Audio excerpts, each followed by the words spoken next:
হতাশা মাদক দিয়ে দূর হয় না। হতাশা দূর হবে, বলে দিব, তিনটা জিনিস, মাত্র তিনটা। কয়টা ভাই? এক, 5 ওয়াক্ত নামাজ। এক কি? নামাজে আপনি অজু করে সেজদা দেন, ইনশাল্লাহ আপনার মনে প্রশান্তি না আসলে আমাকে এসে বলেন যে আসলে। চোখের পানি, মনের আবেগ যা আছে আপনার ভিতরে, কষ্ট, দুঃখ, যন্ত্রণা, সব আল্লাহকে ঢেলে দিবেন ইনশাল্লাহ। নিজের আবেগ ধরে রাখবেন এখানে, আপনি আল্লাহর জন্য ঢেলে দিবেন। মানুষকে আবেগ দেখা কি লাভ? মানুষ আপনার চোখের পানির মর্ম বুঝবে? মানুষ কি মানুষের চোখের পানির মর্ম বোঝে? আপনার পিতা যদি মারা যায়, আমার কাছে এসে দোয়া চান কান্নাকাটি করে, আমি দোয়া করতে পারবো, কিন্তু আমি কিন্তু আপনার ফিলিংসটা বুঝতে পারবো না। আপনার অনুভূতি কে বুঝতে পারবেন? আল্লাহ পাক আপনার ঘাড়ের রগের চেয়েও কাছে আছে। সুবহান সুবহান, আল্লাহ পাক ঘাড়ের রগের চেয়ে কাছে আছে। গতকালকে বাংলাদেশের একজন বরেণ্য আলেমের সাথে একটা কনফারেন্সে ছিলাম। উনি বলছিলেন যে এক ব্যক্তি, এটা শোনেন, এক ব্যক্তি খুব তার শখ যে তিনি সাহাবীদের মতো নামাজ পড়া শিখবেন। কথা বুঝতে পারছেন? সাহাবীদের মতো নামাজ শিখবেন। তো একজন বরেণ্য আলেমের কাছে এসেছেন, এসে বলছেন যে আমাকে সাহাবীদের মতো নামাজ শিখিয়ে দেন। তখন সেই আলেম আরেকজন আলেমের সন্ধান দিয়েছেন যে তুমি তার কাছে যাও, তিনি শেখাবেন। তো সেই ব্যক্তি একটু অবাক হয়েছেন, কারণ যাকে প্রশ্ন করেছিলেন তিনি অনেক বড় মুহাদ্দিস, আর যার কাছে পাঠানো হচ্ছে তিনি অত বড় মুহাদ্দিস নন, কিন্তু আবেদ, আমল করেন। তাকে গিয়ে বলছেন উনি আমাকে পাঠিয়েছেন সাহাবীওয়ালা নামাজ শিখিয়ে দেন। তখন তিনি বলছেন ঠিক আছে, সুন্দর করে ওযু করে আসো, সুন্দর করে ওযু করে আসো। ওযু করার সময় খালি খেয়াল রাখবা যে আমি ওযু করছি শুধু আল্লাহর সন্তুষ্টির জন্য। কি খেয়াল রাখবেন? ওযু করছি শুধু আল্লাহকে রাজি খুশি করার জন্য ওযু করছে, আর কোনো উদ্দেশ্য নাই আমার। ওযু করতে যাচ্ছে, তিনি আবার বলছেন দাঁড়াও, শুধু আল্লাহকে রাজি খুশি করার জন্য ওযু করো। আবার শুরু করছেন, আবার বলছেন শোনো, শুধু আল্লাহকে রাজি খুশি করার জন্য ওযু করো। এভাবে বলতেই আছেন, নামাজে দাঁড়িয়েছেন, দাঁড়ানোর আগে বলছেন শোনো, শুধু আল্লাহকে রাজি খুশি করার জন্য নামাজ পড়ো। বলতেই আছেন, বলতেই আছেন। এক পর্যায়ে সে ব্যক্তি নামাজ শুরু করলো, নামাজে মনোযোগ এদিক ওদিকে যায়, আর তার মাথায় এটা আসে, এই শুধু আল্লাহকে রাজি খুশি করার জন্য আমাকে নামাজ পড়তে হবে, শুধু আল্লাহকে রাজি খুশি করার জন্য নামাজ পড়তে হবে। এই চিন্তা তার মনের মধ্যে ঘুরপাক খাচ্ছে, ঘুরপাক খাচ্ছে। এভাবে নামাজটা সে শেষ করেছে। শেষ করে চিন্তা করছে যে নামাজ তো পুরোপুরি মনোযোগ দিতে পারলাম না। বারবার মাথার মধ্যে এরকম চিন্তা আসছে, আল্লাহ আমাকে মাফ করে দাও, নামাজটা আমার মনে হলো না ঠিক মতো। তখন সে ফিরে এসে তার সে ওস্তাদকে বলছেন আমার তো নামাজ এরকম এরকম করে পড়লাম, কিন্তু শেষমেশ মনে হলো যে নামাজটা হয়তো কবুল হয় নাই, আল্লাহর কাছে খুব মাফ চাইলাম, আল্লাহ আমাকে মাফ করে দাও, নামাজটা মনে হলো না। তখন সেই যে প্রথম ব্যক্তি যিনি পাঠিয়েছেন তিনি বলছেন এটাই হলো সাহাবীওয়ালা নামাজ। তারা আল্লাহকে রাজি খুশি করার জন্য নামাজ পড়তেন, নামাজ শেষ করে আল্লাহর কাছে ইস্তেগফার করতেন, আল্লাহ কিছুই হলো না, কিছুই হলো না। আমার কথা কি বুঝতে পারছেন? অতএব আল্লাহকে রাজি খুশি করার জন্য আপনি আপনার আবেগ, আপনার ইবাদত সব ফেলে দেবেন, অন্য কারো কাছে কিছু পাওয়ার আশা করেন। আমাকে আল্লাহ পাঠিয়েছেন দুনিয়াতে নামাজ পড়তে, রোজা রাখতে, দিনের প্রচার করতে, দিনের জ্ঞান অর্জন করতে, এই তো। তা আমি একজন মেয়ের জন্য জীবন নষ্ট করে দেবো কেন? আমি তাহলে আল্লাহর কাছে কি মুখ দেখাবো, আর নবীর কাছে কি মুখ দেখাবো? ওখানে গিয়ে বলবো আল্লাহ আমি আমার অমুক প্রেমিকার জন্য আশায় হয়ে একদম জীবন দিয়ে দিয়েছি, আত্মহত্যা করেছি। গেছে ভাই, যাইতে দেন। যে ব্যক্তি আপনার অবস্থানকে মূল্যায়ন করে নাই সে আপনার যোগ্য ছিল না। এখন আপনি কি করবেন? নিজের অবস্থান উন্নত করেন, আপনার পিছনে লাইন ধরে ঘুরবে ইনশাআল্লাহ। এটাই বাস্তবতা। দুনিয়া খুব খারাপ জিনিস।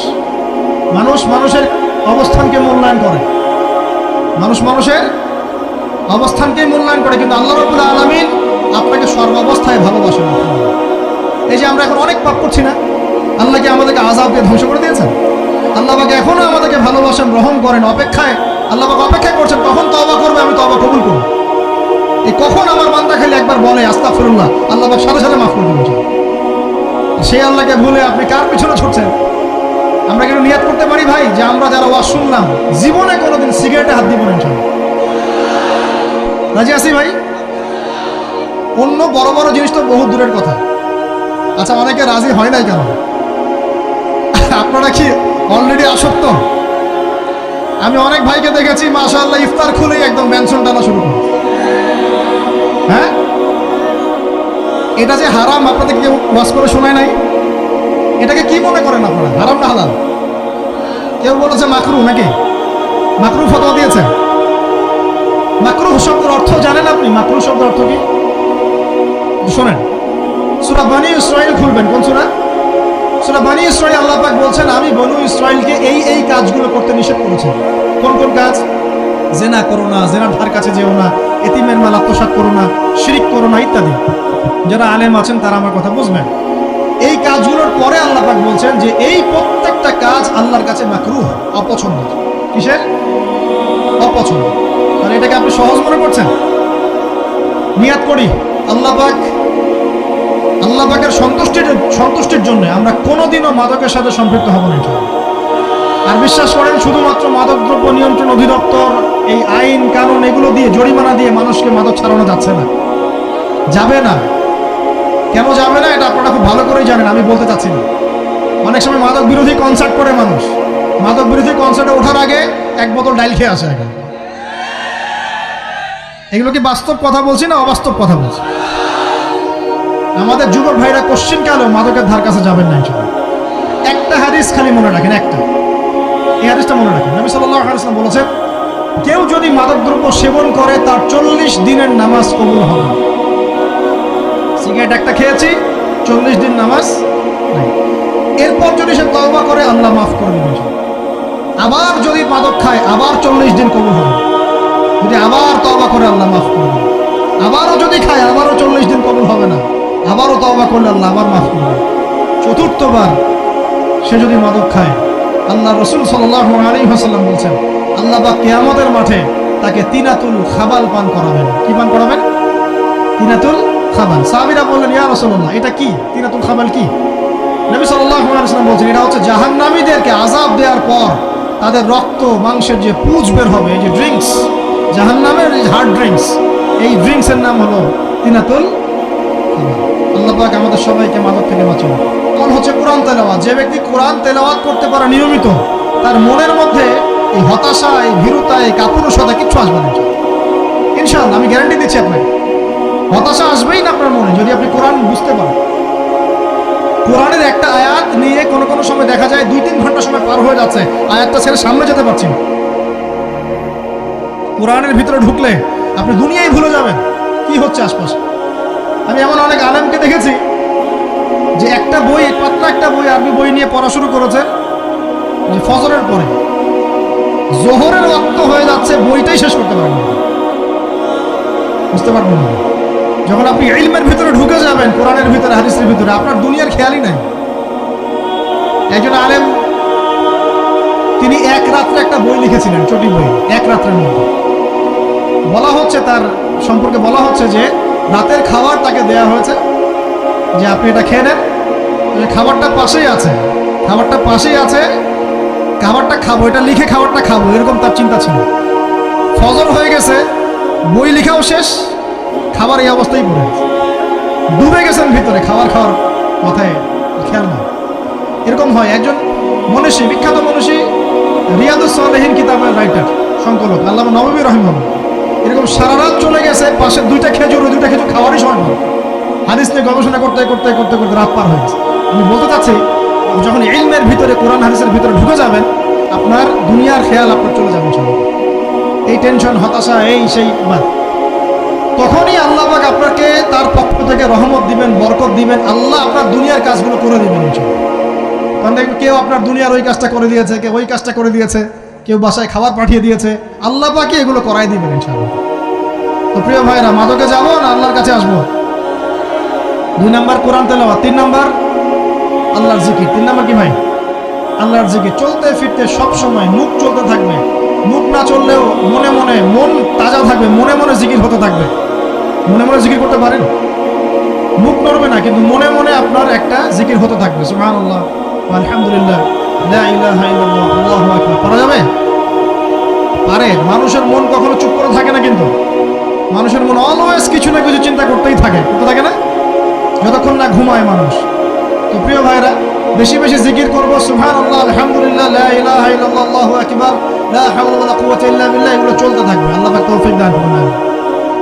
আমরা আমাদের সমাজে যুবকদেরকে এরকম টিকটকে দেখছি, অনলাইনে আসক্ত দেখছি, জেনায় আসক্ত দেখছি, পর্নোগ্রাফিতে আসক্ত দেখছি। আমরা দেখছি আমাদের যুব সমাজকে মাদকে আসক্ত, কিশোর গ্যাংয়ে আসক্ত।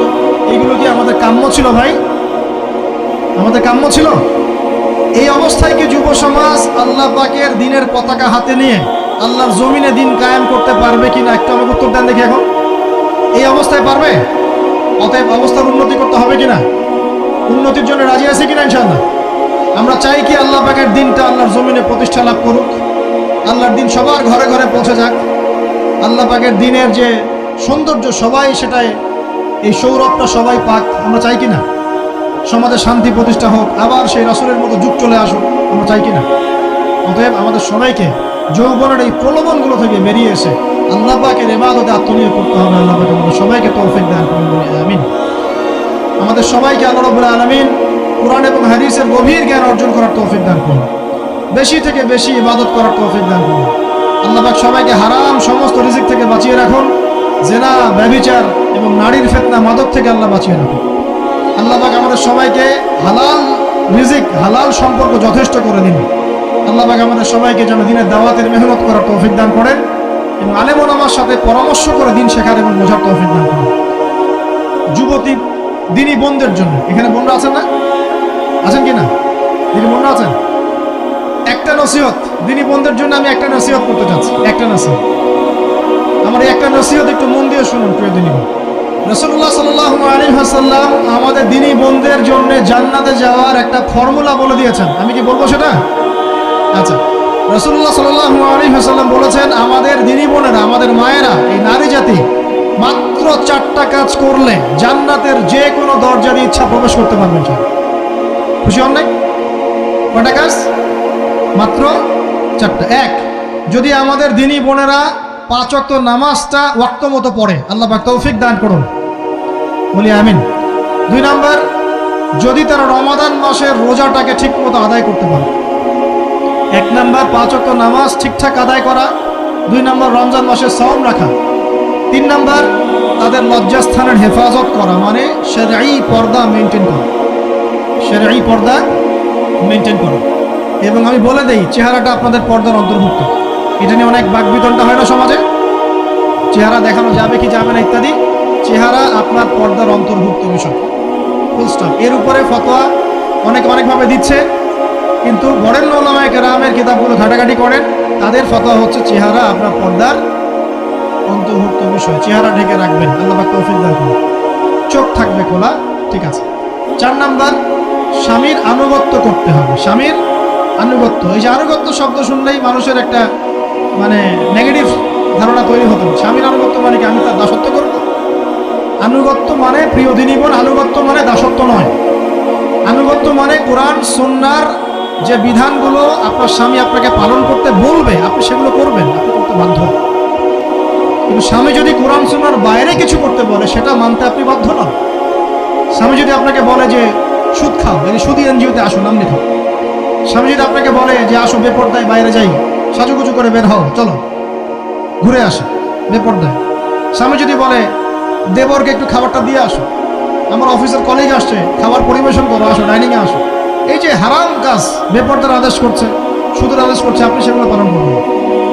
কিন্তু হালাল বৈধ যে কোনো বিষয় আপনি স্বামীর আনুগত্য করবেন, এটা আপনার ফরজ। এই 4টা কাজ যদি আপনি করতে পারেন, জান্নাতের যে কোনো দরজা দিয়ে ইচ্ছা আপনি প্রবেশ করতে পারবেন ইনশাআল্লাহ।